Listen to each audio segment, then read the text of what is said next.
ទាំងអស់គ្នាថ្ងៃនេះនាងខ្ញុំសូមលើកបង្ហាញទាក់ទងទៅនឹងរូបភាពនៃការវាយតម្លៃក្នុងដំណើរការសិក្សាមួយដែលមានឈ្មោះថាវិធីពិភាក្សាបែបនំកងដែលប្រើនៅក្នុងមុខវិជ្ជាវិទ្យាសាស្ត្រកម្រិតបឋមសិក្សា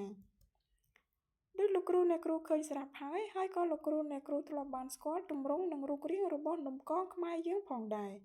ចុះការពិភាក្សាបែបនំកងតើមានលក្ខណៈបែបណាដែរយើងឃើញថាការពិភាក្សាបែបនំកងគឺជាវិធីមួយដែលជួយជំរុញការគិតនិងការបកស្រាយហេតុផលរបស់សិស្សដោយការពិភាក្សាអំពីប្រធានបទជាមួយនឹងមនុស្សផ្សេងៗគ្នាការពិភាក្សានេះគ្រូអាចធ្វើការវិតម្លៃចំណេះដឹងមានស្រាប់របស់សិស្សនិងការយល់ឃើញរបស់សិស្សផ្សេងៗគ្នាផងដែរចុះយើងក្រឡេកទៅមើលដំណើរការនៃការពិភាក្សាបែបនំកងវិញតើគួរយើងធ្វើបែបណាដោយដែលលោកគ្រូអ្នកគ្រូបានស្គាល់រួចមកហើយលក្ខណៈរបស់នំកងគឺយើងមានរង្វង់ពីរគឺរង្វង់តូចមួយខាងក្នុងនិងរង្វង់មួយធំនៅពីខាងក្រៅដូចនេះការពិភាក្សាបែបនំកងក៏យើងត្រូវធ្វើការបែងចែកសិស្សជាពីរក្រុមគឺមួយក្រុមរង្វង់តូចនៅខាងក្នុងហើយនិងមួយទៀតគឺក្រុមរង្វង់ធំនៅពីខាងក្រៅដែលព័ទ្ធពីរង្វង់ក្នុងហើយក្រុមទាំងពីរត្រូវបែរមុខទល់មុខគ្នានៅពេលនោះគ្រូត្រូវធ្វើការណែនាំឲ្យសិស្សនៅក្នុងរង្វង់តូចហើយនិងសិស្សនៅក្នុងរង្វង់ក្រៅគឺត្រូវចាប់ដៃគូឬមួយក៏ក្រុមតូចណាមួយដើម្បីទុកពិភាក្សាគ្នាទៅលើប្រធានបទដែលគ្រូនឹងផ្ដល់ឲ្យបន្តិចទៀតនេះបន្ទាប់ពីគ្រូបានពិនិត្យឃើញថាសិស្សបានត្រៀមខ្លួនរួចរាល់អស់ហើយគ្រូក៏ចាប់ផ្ដើមផ្ដល់ប្រធានបទនៅក្នុងពិធីនេះនាងខ្ញុំសូមលើកយកឧទាហរណ៍មួយ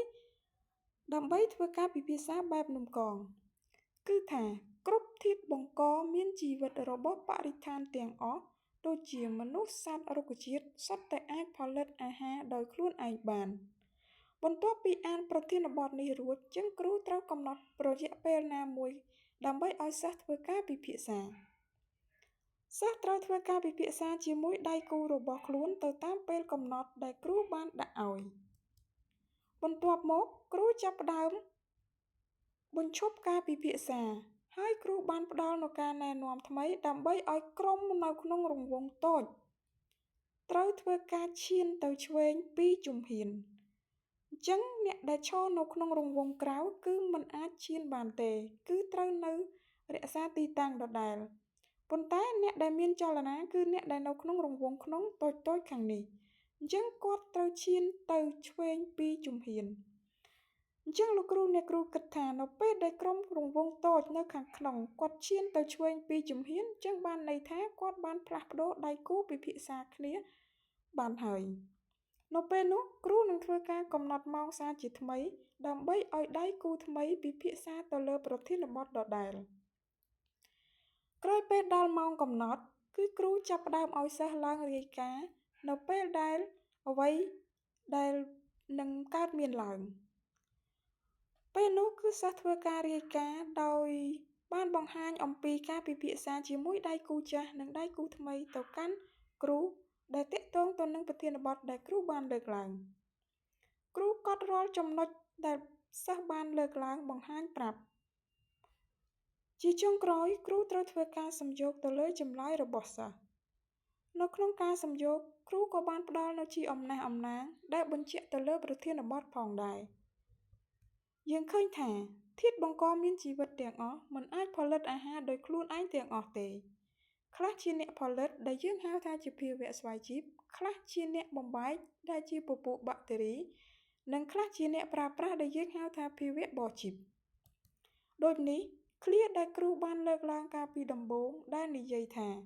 គ្រប់ធាតុបង្កមានជីវិតរបស់បរិស្ថានទាំងអស់ដូចជាមនុស្សសត្វរុក្ខជាតិសុទ្ធតែអាចផលិតអាហារដោយខ្លួនឯង